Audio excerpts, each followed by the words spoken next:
Good day everyone, I am DeLeon MJ from VSCSDS 3C. For this demonstration, I will be showing how a peer-to-peer or P2P network works, even if I only have one computer available. A peer-to-peer network is a type of network where all devices have equal roles. There is no dedicated server.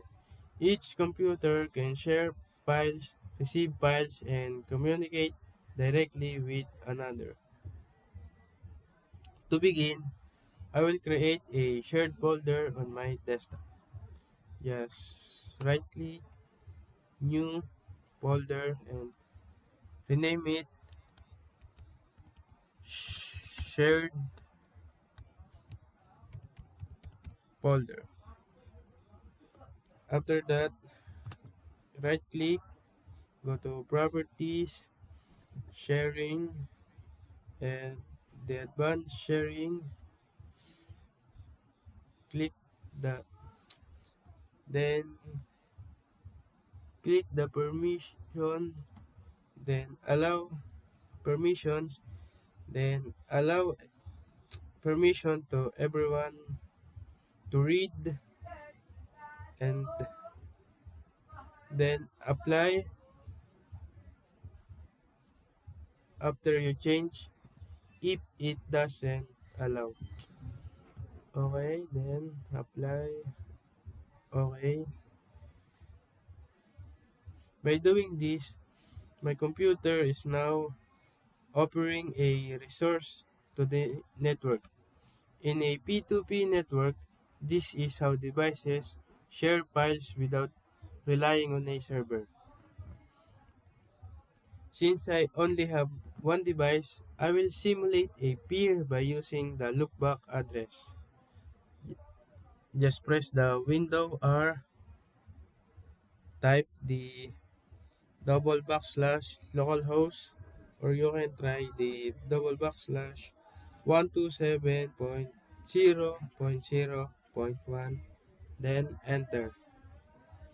This is a special address that sends the request back to my own computer as if it were another machine connecting.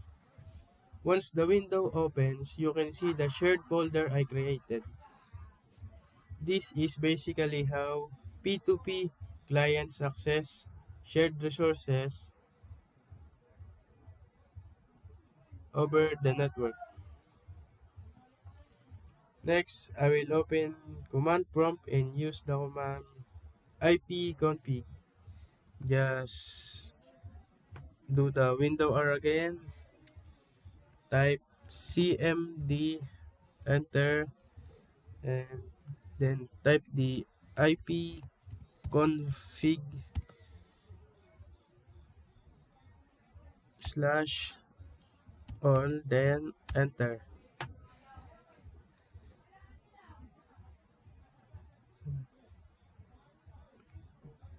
This lets me view my PC's IPv4 address, which is the unique ID assigned to my device inside the network. In real peer-to-peer networking, each computer would have its own different IPv4 address, but must be inside the same network or subnet so they can communicate properly. To verify that my network interface is functioning, I will type the ping ping 127.0.0.1, then enter. This IP is called the lookback address, and it is used to test your own machine. If I receive replies, it means the network system inside my computer is working. In an actual P2P setup, you will ping another device's IP address to see if the connection is active. Through these steps, sharing a folder, accessing it through a loopback address, checking network configuration, and performing a ping test. I have demonstrated the basic principles of peer-to-peer networking. Even with only one computer, these actions reflect how two or more computers communicate, share files, and verify connectivity in a real P2P environment. That ends my demonstration. Thank you for listening.